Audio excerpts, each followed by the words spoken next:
I found out I was autistic when I was 20. That was 10 years ago. Before then, I didn't really think anything else of it. I didn't think anything else of life. I wasn't told I was different. I mean, I kind of knew deep down I was different, because throughout school it was like, right, let's be cool. Let's hold my bag a certain way. No, let's have one arm on my bag and a strap on my shoulder. Okay, let's untuck my shirt. I always had to think about, right, let's be cool. I had to think about it, but it never really crossed my mind that I was really different, like neurodiverse different. I didn't know what autism was back then. It was just something I just heard of. I knew one kid that was autistic, so I just kind of assumed that autism was just when you can't behave at all. That's kind of what I perceived autism as to be. So I never really thought for 1 minute that I could be autistic. And then when I eventually found out at the age of 20 that I was on the spectrum of autism, it was weird. I suffered. I went down. My mental health went down. Everything about me just went down. And I just assumed that because I was autistic, life's over, I'm never gonna make it. And there was kind of evidence to kind of support that theory. I had a job, I call it a job. I worked for like 3 hours and came out with £15. And then there's my friends who are driving, had decent jobs, or were at university. Everything just seemed to go so well for them. And they had romantic interests, like relationships. They were hooking up, and there was just me there like, yep, I'm just masturbating on my own. So there were like facts to suggest that, yeah, I'm not going to make it in life, because I'm not making it in life right now, and I'm never going to make it. And I'm autistic, so everything about my life just went down. My mental health just went down. I felt so low about myself. It was unreal. It was kind of like ignorance is bliss. Ignorance was bliss. I didn't really know I was autistic. I didn't know I was on the spectrum until the age of 20. So in a sense, it was kind of like, yeah, ignorance is bliss. I'm a teenager. I did struggle, but I didn't know I was struggling that much, if that made sense. Yes, I did struggle a lot in social situations, but I was kind of ignorant to it. So when I kind of had that veil unlifted, as it were, I was like, oh my gosh, it did explain certain things. Oh, okay, so that makes sense. That's why I behave like this. So that's why I do that, and that's why I do that. Oh, that's why I don't understand things. I'm not an idiot. So one thing I did struggle with was understanding like instructions. When teachers or parents would give me instructions, I'm like, whoa, it will take me a while to process it. I'll be literally like a loading screen, like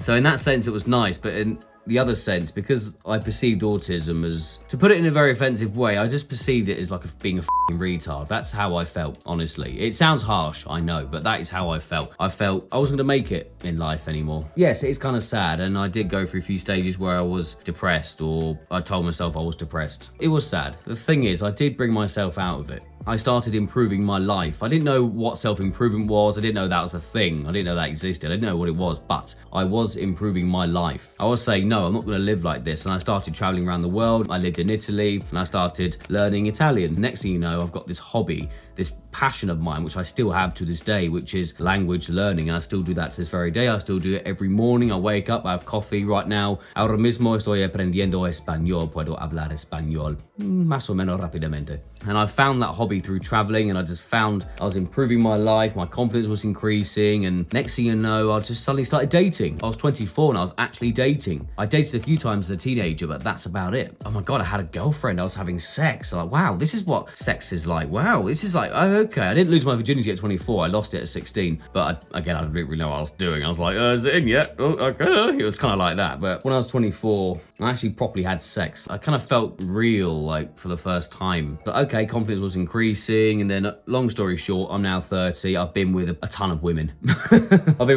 I've figured out how to do romance. I can do romance very well now. So I've kind of gone off on a tangent here, talking about sex. The thing is, I'm not a normal person, and normal things just don't work for me. And if you're watching this too, then maybe you're the same. Maybe you're a neurodiverse person or an autistic person like me. Some normal things just don't work for us. And this is something I didn't understand when I was younger, when I first found out. Normal things don't usually work for me, don't often work for me. And I think that's the same with you. If you're watching this video, I think that is the same with you. You and I are neurodiverse people. Normal things just don't work for us. So I've been on this journey for the last 10 years of self-acceptance, self-improvement, and I've experienced so many things in this country, and I've been traveling to these really wacky but wonderful places. I've done so much with my life, and I've done so much self-improvement, self-introspectiveness, if that's the right word. But before then, I had no idea I was autistic, and it was kind of bliss, but at the same time, it was an understanding. Being a young man, getting through life in my own way. I had my own way of getting through life.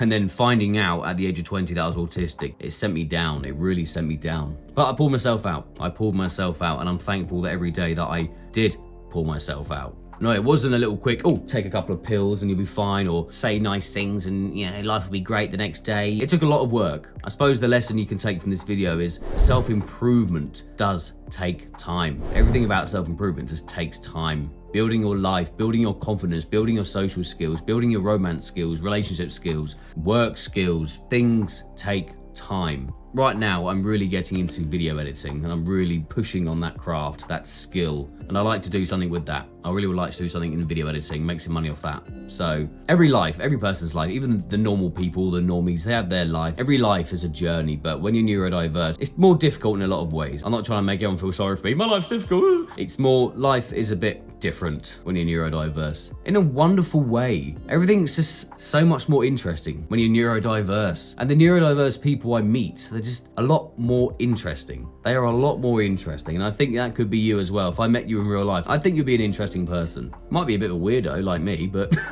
so I thought I'd just share my journey. I guess the lesson you can take from this video is self-improvement takes years. So if you're in a place now where you're feeling low about yourself, you're even considering calling yourself depressed, it can take a while to kind of pull yourself out of it, but always improve yourself, always improve your social skills. Just because you're autistic, just because you're ADHD, just because you're neurodiverse doesn't mean that you're forever, basically. It doesn't mean, you're autistic, so you're never gonna get a good girlfriend, never gonna get a good job, no social skills, you're basically just a retard. The lesson I'm gonna convey to you now is that that's what I thought 10 years ago, that's what I thought. And it was those thoughts that were keeping me in such a dark place, but I broke out of them and I was getting better jobs, earning more money, and I eventually started dating. I guess that's the lesson you can take from my video. So thank you for watching, and if you have made it this far, if you haven't subscribed yet, I would consider subscribing because more videos like this will appear on your home feed. Thanks for watching, and I'll see you in the next one.